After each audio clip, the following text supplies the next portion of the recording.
ഗോവിന്ദചാമിയും jail ചാട്ടവും. ചാടിയ ചാമിയെ പിടിച്ചു, ആശ്വാസം. പക്ഷെ എങ്ങനെ ചാടി? നമ്മുടെ ജയിലുകളിൽ ഇത്ര സുരക്ഷയേ ഉള്ളൂ? ഒരു കൈപ്പത്തിയില്ലാത്ത ഗോവിന്ദചാമിക്ക് ജയിൽ ചാടാമെങ്കിൽ രണ്ട് കൈയുള്ള കുറ്റവാളികൾക്ക് കാര്യങ്ങൾ ഈസി അല്ലേ എന്ന് വരെ മലയാളി ഇന്ന് ചോദിക്കുന്നുണ്ട്. ജയിലിലെ ഉദ്യോഗസ്ഥരുടെ പണി എന്താണെന്നടക്കം ചോദ്യങ്ങൾ ഉയരുന്നു. ചോദ്യങ്ങൾ ഉയരുകയും വേണം. ഈ പകൽ ജയിലുകളിലെ അനാസ്ഥയുടെ എത്ര കണ്ട് വലുതാണെന്ന് കേരളം തിരിച്ചറിഞ്ഞു. ജയിൽ ജീവനക്കാരുടെ വീഴ്ച അക്കമിട്ട് നിരത്തുന്നതാണ് ഗോവിന്ദചാമി നൽകിയ മൊഴി. ജയിൽ ചാടാൻ അനുകൂലമായ എല്ലാ സാഹചര്യവും ഉണ്ടെന്ന് ഗോവിന്ദചാമി തിരിച്ചറിഞ്ഞിട്ട് 4 മാസമെങ്കിലുമായി. നമുക്ക് ഗോവിന്ദചാമിയുടെ മൊഴിയുടെ വിശദാംശങ്ങൾ, അതായത് മൊഴിയുടെ വിശദാംശങ്ങൾ നമുക്ക് കൃത്യമായി തന്നെ പരിശോധിക്കാം. അതായത് എന്തൊക്കെയാണ് ഗോവിന്ദചാമി മൊഴിയിൽ നൽകിയിരിക്കുന്നത് എന്നാണ് നമ്മൾ പരിശോധിക്കാൻ പോകുന്നത്. നോക്കൂ, നേരത്തെ പറഞ്ഞതുപോലെ മാസങ്ങളായുള്ള ആസൂത്രണമാണ്. വാർഡന്മാർ, ഈ ജയിലിലെ വാർഡന്മാർ അവർ ഫോണിൽ കളിച്ചിരിക്കും എന്നുള്ളതാണ് ഗോവിന്ദചാമിയുടെ ഏറ്റവും പ്രധാനപ്പെട്ട മൊഴി. അവിടെ നിന്നാണ് തനിക്ക് ജയിൽ ചാടാൻ കഴിയും എന്ന് ഗോവിന്ദചാമി തിരിച്ചറിയുന്നത്. ജീവനക്കാർക്ക് നേരെയുള്ള ഒരു പരിഹാസമായും വേണമെങ്കിൽ ഇതിനെ കാണാം. വാർഡന്മാർ മുഴുവൻ സമയം ഫോണിൽ കളിക്കുകയാണെന്നും തൊട്ട് മുന്നിലെ മുറിയിൽ ഉണ്ടായിട്ട് പോലും തന്നെ ശ്രദ്ധിക്കാറില്ല എന്നാണ് ഗോവിന്ദചാമി പറയുന്നത്. അതോടൊപ്പം തന്നെ ഈ ജയിലിലെ വാർഡന്മാരുടെ ശ്രദ്ധ പരിശോധിക്കാൻ വേണ്ടി ഒരു പരീക്ഷണവും ഗോവിന്ദചാമി നടത്തിയിട്ടുണ്ട്. അതായത് താൻ ആദ്യം ഗോവിന്ദചാമി ഗ്ലാസോ അല്ലെങ്കിൽ പ്ലേറ്റോ പുറത്തേക്ക് എറിയും. അപ്പോൾ ആ സൗണ്ട് കേട്ട് ഏതെങ്കിലും വാർഡൻ തന്റെ സെല്ലിലേക്ക് വരുമോ എന്ന് പരീക്ഷിച്ചു ഗോവിന്ദചാമി. പക്ഷെ ആരും ആ സൗണ്ട് ഒന്നും കേട്ട് അവിടേക്ക് വരാറില്ല എന്ന് മാത്രമല്ല ഈ ശബ്ദം കേൾക്കാറില്ല എന്നുള്ളതാണ് ഗോവിന്ദചാമി പറയുന്ന കാര്യം. അതോടൊപ്പം തന്നെ ഈ ജയിലിലെ ഈ കമ്പി, ഈ അഴി മുറിച്ചു മാറ്റാൻ തുടങ്ങിയിട്ട് 4 മാസമായി മെല്ലെ മെല്ലെ ഓരോ കമ്പി മുറിച്ചു മാറ്റുകയാണ്. 4 മാസമായി ഇത് ചെയ്യുന്നു. ജയിലഴി നൂൽവണ്ണമായി. പക്ഷെ എന്നിട്ടും അവിടെയുള്ള ഒരു ഉദ്യോഗസ്ഥനും ഇത് കണ്ടിട്ടുമില്ല, ഇത് അറിഞ്ഞിട്ടുമില്ല എന്നാണ് ഗോവിന്ദചാമി നൽകിയ മൊഴിയിൽ പറയുന്നത്. ഗോവിന്ദചാമിയുടെ പ്ലാൻ എന്ന് പറഞ്ഞാൽ അത് ട്രെയിൻ മാർഗം മറ്റേതെങ്കിലും സംസ്ഥാനത്തേക്ക്, അല്ലെങ്കിൽ ഒന്നെങ്കിൽ തമിഴ്നാട് അല്ലെങ്കിൽ മഹാരാഷ്ട്ര പോലെയുള്ള മറ്റേതെങ്കിലും സംസ്ഥാനത്തേക്ക് രക്ഷപ്പെടാൻ വേണ്ടിയായിരുന്നു. നോക്കൂ, ഈ ഗോവിന്ദചാമിയെ പിടിച്ച തളാപ്പ് എന്ന് പറയുന്ന മേഖലയിൽ നിന്ന് കണ്ണൂരിലെ സ്റ്റേഷനിലേക്ക് ഏകദേശം 1.5 കിലോമീറ്റർ ദൂരം മാത്രമാണുള്ളത്. കയ്യിൽ പണമില്ലാത്തതാണ് രക്ഷപ്പെടാൻ ഒരു തടസ്സമായി ഗോവിന്ദചാമിക്ക് മുന്നിലുണ്ടായിരുന്നത്. കാൽനടക്കാരോട് ചോദിച്ചു. അപ്പോൾ റെയിൽവേയിലേക്ക്, അതായത് റെയിൽവേ സ്റ്റേഷനിലേക്ക് 5 കിലോമീറ്റർ ദൂരമുണ്ടെന്നാണ് കാൽനട യാത്രക്കാർ പറഞ്ഞത്. അങ്ങനെയാണ് ഗോവിന്ദചാമി ജയിൽ ചാടിയതിനു ശേഷം നടത്തം തുടങ്ങിയത്.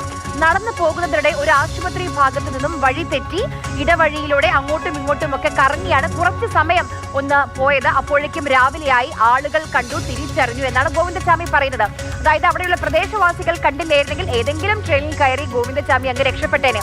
ശിക്ഷാ ഇളവ് കിട്ടില്ല എന്ന് മനസ്സിലാക്കിയതോടെയാണ് രക്ഷപ്പെടാൻ തുടങ്ങിയതെന്നും ഗോവിന്ദചാമി മൊഴിയിൽ പറയും. എന്തായാലും ഒരു തവണ കണ്ണൂർ ജയിൽ ചാടിയില്ല, അപ്പോൾ ഇനി അവിടെ പാർപ്പിക്കാൻ കഴിയില്ല. അതുകൊണ്ട് ഗോവിന്ദചാമിയെ ഇന്ന് കണ്ണൂരിൽ നിന്ന് തൃശൂരിലെ വിയ്യൂർ സെൻട്രൽ ജയിലിലേക്ക് മാറ്റിയിട്ടുണ്ട്. കനത്ത കാവലിൽ ഏകാന്ത തടവിലായിരിക്കും ഗോവിന്ദചാമിയെ പാർപ്പിക്കുക.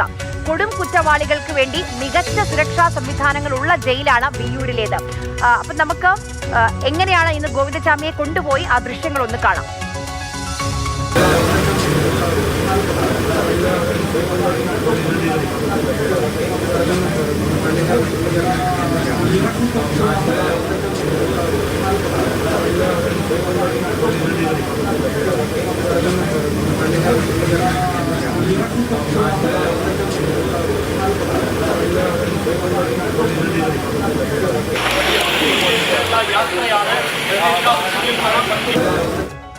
ഈ വിയ്യൂർ സെൻട്രൽ ജയിൽ ഗോവിന്ദചാമിക്ക് പരിചിതമായ ഒരു ജയിൽ തന്നെയാണ്, ഒരിടം തന്നെയാണ്. ഈ സൗമ്യ കേസിൽ പിടിയിലായ സമയത്ത്, വിചാരണയൊക്കെ നടക്കുന്ന സമയത്ത് ആദ്യം ഗോവിന്ദചാമിയെ പാർപ്പിച്ചിരുന്നത് വിയ്യൂരിലാണ്. ഈ വിയ്യൂരിലേക്ക് മാറ്റാനുള്ള കാരണം അതിന്റെ സുരക്ഷ തന്നെയാണ്. അപ്പോൾ വിയ്യൂരിന്റെ സുരക്ഷാ സംവിധാനങ്ങൾ എങ്ങനെയാണ്, എന്തുകൊണ്ടാണ് വിയ്യൂർ കൊടും കുറ്റവാളികളെ പാർപ്പിക്കാനുള്ള ഇടമായി സർക്കാർ സ്വീകരിക്കുന്നത് എന്ന് നമുക്ക് വിശദമായി തന്നെ പരിശോധിക്കാം. ഈ പറഞ്ഞതുപോലെ വിയ്യൂർ സെൻട്രൽ ജയിൽ, അത് തൃശ്ശൂരിലെ വിയ്യൂർ ജയിൽ അതീവ സുരക്ഷാ സംവിധാനങ്ങളുള്ള ജയിലാണ്. കേരളത്തിലെ കൊടും കുറ്റവാളികളെ പാർപ്പിക്കുന്ന ജയിലാണ് വിയ്യൂർ ജയിലിൽ 536 പേരെ ഒരേ സമയം പാർപ്പിക്കാൻ കഴിയും. 536 പേരെയാണ് ഒരേ സമയം പാർപ്പിക്കാൻ കഴിയുക. ഇപ്പോൾ ഈ വിയ്യൂർ സെൻട്രൽ ജയിലിലുള്ളത് 125 കൊടും കുറ്റവാളികളാണ്. ഈ വിയ്യൂർ ജയിലിന്റെ ഒരു ഉയരം, സെല്ലുകളുടെ ഉയരം 4.2 മീറ്റർ ആണ്. സെല്ലിൽ ഫാനും കട്ടിലും അതോടൊപ്പം തന്നെ CCTV ക്യാമറയുമുണ്ട്. പക്ഷേ പരസ്പരം ഒരു കുറ്റവാളിക്ക് മറ്റൊരു കുറ്റവാളിയെ കാണാനോ സംസാരിക്കാനോ കഴിയില്ല. ഭക്ഷണത്തിന് പോലും പുറത്തിറങ്ങാൻ കഴിയില്ല. 700 മീറ്റർ ഉയരത്തിൽ ചുറ്റുമതിലുണ്ട്. അത് കഴിഞ്ഞ് 10 അടി ഉയരത്തിൽ വൈദ്യുതി വേലിയുണ്ട്. അതായത് 15 മീറ്റർ വീതം ഉയരമുള്ള 4 വാച്ച് ടവറുകൾ 24 മണിക്കൂറും നിരീക്ഷണത്തിലുണ്ട്. അതോടൊപ്പം തന്നെ ആയുധധാരികളായ പോലീസ് ഉദ്യോഗസ്ഥരും നിരീക്ഷണത്തിനു വേണ്ടി സദാ കാവലായി വിയ്യൂർ സെൻട്രൽ ജയിലിലുണ്ട്. ശിക്ഷാ ഇളവ് കിട്ടില്ല എന്ന് മനസ്സിലാക്കിയതോടെയാണ് ഗോവിന്ദചാമി ജയിൽ ചാടാനുള്ള ആ തീരുമാനത്തിലേക്ക് എത്തിയത്. ജയിലിൽ നിന്ന് ചാടി ട്രെയിൻ മാർഗം രക്ഷപ്പെടാനായിരുന്നു ഗോവിന്ദചാമിയുടെ പദ്ധതി. ഗോവിന്ദചാമി താമസിച്ചിരുന്നത് നോക്കൂ, കണ്ണൂർ സെൻട്രൽ ജയിലിലെ 10ാം നമ്പർ ബ്ലോക്കാണ്. ഈ 10ാം നമ്പർ ബ്ലോക്കിനെ ജയിലിനുള്ളിലെ ജയിൽ എന്നാണ് വിശേഷിപ്പിക്കുന്നത്. അതീവ സുരക്ഷാ സെല്ല് എന്ന് വേണമെങ്കിൽ നമുക്ക് ചുരുക്കി പറയാം. കണ്ണൂർ സെൻട്രൽ ജയിലിലുണ്ടായത് വീഴ്ചകളുടെ ഒരു പരമ്പര തന്നെയാണ് എന്ന് നമുക്ക് ഉറപ്പിച്ചു പറയാൻ കഴിയും. എന്തൊക്കെ വീഴ്ചകളാണ് ഈ ജയിൽ ചാട്ടവുമായി ബന്ധപ്പെട്ട്, ഗോവിന്ദചാമിയുടെ ജയിൽ ചാട്ടവുമായി ബന്ധപ്പെട്ട് നമ്മുടെ മുന്നിലേക്ക് വരുന്നത് എന്ന് നമുക്ക് വളരെ പെട്ടെന്ന് നോക്കാം. ഒരു വീഴ്ചകളുടെ, അനാസ്ഥയുടെ ഒരു പരമ്പര തന്നെ ഗോവിന്ദചാമിയുടെ ജയിൽ ചാട്ടവുമായി നമ്മുടെ മുന്നിലേക്ക് വരുന്നുണ്ട്. അതിലേറ്റവും പ്രധാനപ്പെട്ട കാര്യം, ഈ കമ്പി, ജയിലിലെ ഈ കമ്പി അഴിമുറിക്കാൻ ഹാക്സോ ബ്ലേഡ് എങ്ങനെയാണ് ഗോവിന്ദചാമിക്ക് കിട്ടിയത് എന്നൊരു ചോദ്യമുണ്ട്. രാത്രിയാണ് ജയിൽ ചാടിയത്. എന്നിട്ടും സുരക്ഷാ ജീവനക്കാർ അറിയാൻ വൈകി. നോക്കൂ, 1:10 ജയിൽ ചാടുന്നു. മണിക്കൂറുകൾ കഴിഞ്ഞാണ് അവിടെയുള്ള ഉദ്യോഗസ്ഥർ ഗോവിന്ദചാമി ആ ജയിലിനില്ല എന്ന് തിരിച്ചറിയുന്നത്. അത് മാത്രമല്ല, അന്ന് രാവിലെ എല്ലാ റിപ്പോർട്ട് നൽകിയിട്ടുണ്ട്. ഈ ജയിലിലെ എല്ലാ പ്രതികളും അവിടെ ഉണ്ടെന്ന റിപ്പോർട്ടും നൽകിയിട്ടുണ്ട്. ആ സമയത്തും പരിശോധന നടന്നിട്ടില്ല എന്ന് വേണം നമുക്ക് അനുമാനിക്കാൻ. അതുപോലെ തന്നെ എന്തുകൊണ്ട് പട്രോളിംഗ് നടത്തിയില്ല എന്നൊരു ചോദ്യവുമുണ്ട്. മതിലിൽ കയറാൻ പാകത്തിൽ എവിടെ നിന്നാണ് ആ ഡ്രമ്മുകളൊക്കെ ഗോവിന്ദചാമി കണ്ടെത്തിയതെന്ന ചോദ്യമുണ്ട്. അതോടൊപ്പം തന്നെ നമ്മൾ കണ്ടു, ഒരു തുണി കൊണ്ട് ഒരു കയറൊക്കെ ഉണ്ടാക്കിയാണ് ചാടിയത്.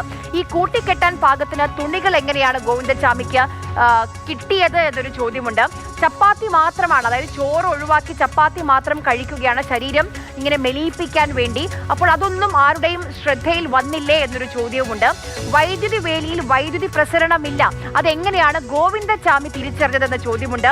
ഈ ഇരുമ്പഴികൾ ദ്രവിപ്പിക്കാൻ ഉപ്പ് ശേഖരിച്ചിരുന്നു, ഉപ്പ് ഇട്ടിട്ടാണ് അത് ദ്രവിപ്പിച്ചതെന്ന് പറയുന്നു. ഈ ഉപ്പ് എങ്ങനെയാണ് ശേഖരിച്ചത്? ഈ 4 മാസമായി ഉപ്പ് ശേഖരിച്ചതും ഈ അഴിക്കുള്ളിലിട്ട് ദ്രവിച്ചതും എന്തുകൊണ്ടാണ് അവിടെയുള്ള ഉദ്യോഗസ്ഥർ അറിയാതെ പോയത് എന്നൊരു ചോദ്യമുണ്ട്. നേരത്തെ പറഞ്ഞതുപോലെ ഈ തുണിയൊക്കെ ഗോവിന്ദചാമിക്ക് എവിടെ നിന്ന് എങ്ങനെ കിട്ടി? റിമാൻഡ് പ്രതികളുടെ തുണികളാണെന്ന് പറയുന്നു. ആ ഇടത്തേക്ക് എങ്ങനെയാണ് ഗോവിന്ദചാമിക്ക് പോവാൻ കഴിഞ്ഞത്? ഇതൊന്നും ആരും കണ്ടില്ലേ എന്നുള്ള ചോദ്യങ്ങളൊക്കെ ഈ ഘട്ടത്തിൽ ഉയരുന്നുണ്ട്. ഗോവിന്ദചാമി ജയിൽ ചാടിയ പശ്ചാത്തലത്തിൽ ആഭ്യന്തരമന്ത്രി കൂടിയായ മുഖ്യമന്ത്രി ഇന്ന് ഒരു ഉന്നതതല യോഗം വിളിച്ചിരുന്നു. സമഗ്രമായ അന്വേഷണത്തിനാണ് മുഖ്യമന്ത്രി പിണറായി വിജയൻ നിർദ്ദേശം നൽകിയിട്ടുള്ളത്. നിലവിൽ ഈ വിഷയത്തിൽ പോലീസ് അന്വേഷണവും നടക്കുന്നുണ്ട്. അതോടൊപ്പം തന്നെ വകുപ്പ് തല പരിശോധനകളും നടക്കുന്നുണ്ട്. ഇതിന് പുറമെയാണ് പ്രത്യേകമായ സമഗ്രമായ അന്വേഷണവും നടക്കാൻ പോകുന്നത്. എന്തൊക്കെയാണ് ഇന്ന് മുഖ്യമന്ത്രി വിളിച്ച യോഗത്തിലെ തീരുമാനങ്ങൾ എന്ന് നമുക്ക് വളരെ പെട്ടെന്ന് പറഞ്ഞു പോകാം. അതായത് പ്രത്യേക അന്വേഷണം ഉണ്ടാകും. ആ അന്വേഷണത്തിന് വേണ്ടി ഒരു പ്രത്യേക സംഘത്തെ തന്നെ രൂപീകരിച്ചിട്ടുണ്ട്. അന്വേഷിക്കാൻ പ്രത്യേക സംഘം വരുന്നു. റിട്ടയർഡ് ജസ്റ്റിസായ CN രാമചന്ദ്രൻ നായരും അതോടൊപ്പം തന്നെ മുൻ സംസ്ഥാന പോലീസ് മേധാവിയായ ജേക്കബ് പുന്നൂസുമായിരിക്കും ഈ വിഷയം, ഈ ജയിൽ ചാട്ടം അന്വേഷിക്കുക. അതോടൊപ്പം ജയിലുകൾക്കുള്ളിൽ ഇന്റലിജൻസ് സംവിധാനം ശക്തിപ്പെടുത്താനും കൂടുതൽ ഇന്റലിജൻസ് സംവിധാനം ഏർപ്പെടുത്താനുള്ള തീരുമാനവും ഈ യോഗത്തിൽ എടുത്തിട്ടുണ്ട്. അതോടൊപ്പം ഏറ്റവും പ്രധാനപ്പെട്ട കാര്യം, 3 മാസത്തിനകം സംസ്ഥാനത്തെ പ്രധാനപ്പെട്ട 4 ജയിലുകളിലും വൈദ്യുതി ഫെൻസിംഗ് ഉണ്ട്. പക്ഷെ അതൊന്നും പ്രവർത്തനക്ഷമമല്ല എന്ന് നമുക്ക് ഇന്നലെ ബോധ്യപ്പെട്ടു. അപ്പോൾ ആ വൈദ്യുതി ഫെൻസിംഗ് ഒക്കെ 3 മാസത്തിനുള്ളിൽ പ്രവർത്തനക്ഷമമാക്കാനുള്ള തീരുമാനവും എടുത്തിട്ടുണ്ട്. അതോടൊപ്പം സൂക്ഷ്മ തലത്തിൽ ദൃശ്യങ്ങൾ പകർത്താൻ കഴിയുന്ന ഇന്റലിജൻസ് CCTV 4 പ്രധാന ജയിലുകളിൽ സ്ഥാപിക്കാനും തീരുമാനമായിട്ടുണ്ട്. മറ്റൊരു പ്രധാനപ്പെട്ട കാര്യം, ഈ ജയിൽ ജീവനക്കാർ ഒരേ ജയിലിൽ തന്നെ ഈ കുറേ കാലം തുടരുന്നത് പല പ്രശ്നങ്ങൾക്കും കാരണമാകുന്നുണ്ട് എന്നൊരു നിഗമനത്തിലേക്ക് എത്തിയിട്ടുണ്ട്. അത് ഒഴിവാക്കാൻ വേണ്ടി ഓരോ സ്ഥലത്തും 5 വർഷം പൂർത്തിയായവരെ മാറ്റും. 5 വർഷമായിരിക്കും പരമാവധി ഒരു ജയിലിൽ ഇനി ഉദ്യോഗസ്ഥർ ഉണ്ടാവുക. അതോടൊപ്പം തന്നെ ഈ കൊടും കുറ്റവാളികൾക്ക്, കൊടും ക്രിമിനലുകളൊക്കെ ഇപ്പോൾ അതീവ സുരക്ഷാ ജയിലിലാണ്, വിയ്യൂർ പോലെയുള്ള ജയിലുകളിൽ. അവർക്ക് അന്തർ സംസ്ഥാന ജയിൽ മാറ്റം കൂടി ആലോചിക്കുന്നുണ്ട്. നിലവിൽ തന്നെ ഇപ്പോൾ ഇന്നലെയൊക്കെ നമ്മൾ പല പരാതിയായി കേട്ടത് താങ്ങാനാവുന്നതിൽ കൂടുതൽ തടവുകാരുണ്ടെന്ന വിഷയമാണ്. അതുകൊണ്ട് തന്നെ പുതിയൊരു സെൻട്രൽ ജയിൽ സ്ഥാപിക്കുന്നത് കൂടി പരിഗണിക്കുന്നുണ്ട്. കോട്ടയം, പത്തനംതിട്ട മേഖലകളിൽ ഇതിനായി സ്ഥലം കണ്ടെത്താനുള്ള ശ്രമങ്ങളും ആരംഭിക്കുകയാണ്.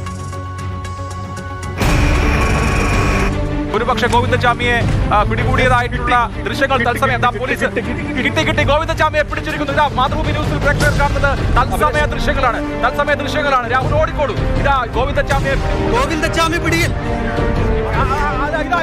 ഗോവിന്ദചാമിയെ പിടികൂടുന്ന ദൃശ്യങ്ങൾ മാതൃഭൂമി കാണുന്നു.